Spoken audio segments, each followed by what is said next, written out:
उत्तर प्रदेश की बदले कानून व्यवस्था की वजह से सीएम योगी काफ़ी मशहूर हो गए हैं। जिस तरीके से सीएम योगी ने माफियाओं पर लगाम लगाया है वो चर्चा का विषय बना हुआ है। ये चर्चा सिर्फ देश ही नहीं बल्कि विदेशों तक फैला हुआ है। इसी कड़ी में जर्मनी के विख्यात हृदय रोग विशेषज्ञ प्रोफेसर एन जॉन कैम ने योगी आदित्यनाथ के प्रशासनिक कौशल की खुलकर प्रशंसा की है।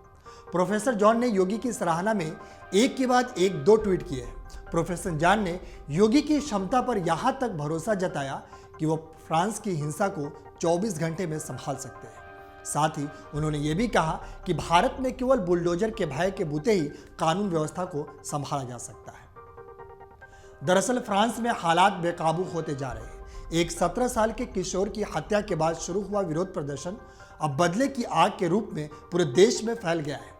खबरें हैं कि कई जगहों पर प्रदर्शनकारी पुलिस पर भारी पड़े हैं। दंगों को रोकने के लिए ठोस कदम उठाने में विफल नजर आ रहे फ्रांस के राष्ट्रपति एमैनुएल मैक्रों की आलोचना पुलिस और जनता दोनों कर रहे हैं। इस बीच फ्रांस में फैली अशांति को काबू में करने के लिए उत्तर प्रदेश के मुख्यमंत्री योगी आदित्यनाथ की मांग उठने रही है।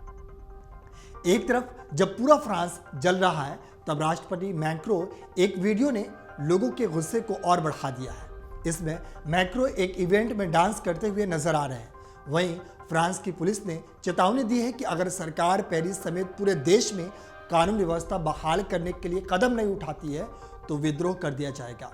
दंगाइयों ने स्कूलों, लाइब्रेरी से लेकर कई पुलिस स्टेशनों को आग के हवाले कर दिया।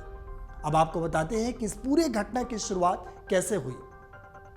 दरअसल फ्रांस में 27 जून को ट्रैफिक पुलिस ने 17 साल के अल्जीरियाई मूल के नाहेल नाम के एक लड़के को गोली मार दी थी, जिसके विरोध में पूरे देश में दंगा फैलने लगा। दंगे में अब तक 875 लोगों को गिरफ्तार किया जा चुका है। वहीं करीब 500 घरों को नुकसान पहुंचाया गया। फ्रांस में दंगे के दौरान ही कई जगह आगजनी और विस्फोट हुआ। मार्सेले के पुराने दरगाह क्षेत्र में एक विस्फोट हुआ और शहर के अधिकारियों ने उन्हें विश्वास नहीं कि कोई हताहत हुआ है। वहीं पुलिस ने कहा कि मध्य मार्सेले में दंगाइयों ने एक बंदूक की दुकान को लूट लिया और कुछ शिकार राइफलें चुरा ली गई।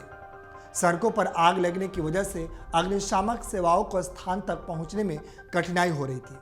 इसी क्रम में AIMIM चीफ असदुद्दीन ओवैसी ने फ्रांस में हो रहे दंगों पर यूपी सीएमओ के एक ट्वीट को लेकर मुख्यमंत्री योगी आदित्यनाथ पर निशाना साधा है। ओवैसी ने कहा कि भाई भाई फिरंगियों की तारीफ के इतने भूखे हैं कि किसी फर्जी अकाउंट के ट्वीट से खुश हो रहे हैं।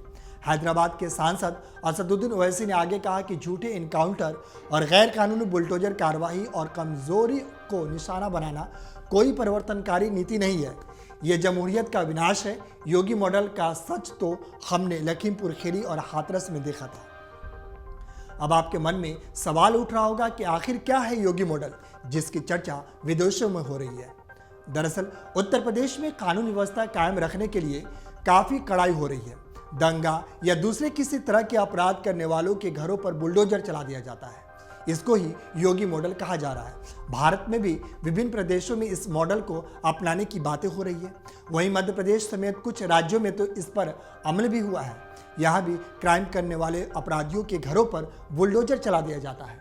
अतीक अहमद जैसे माफिया द्वारा कब्जा की गई जमीन पर बुलडोजर चलाने के बाद वहां बने अपार्टमेंट में लोगों को बसाया गया है। आपको बता दें कि प्रोफेसर एन जॉन कैम के ट्वीट और उस पर हुए रिट्वीट ने ट्विटर और राजनीतिक दोनों ही दुनिया में खलबली मचा रखी है। दरअसल यह विवाद एक ट्वीट और रिट्वीट होने के बाद शुरू हुआ।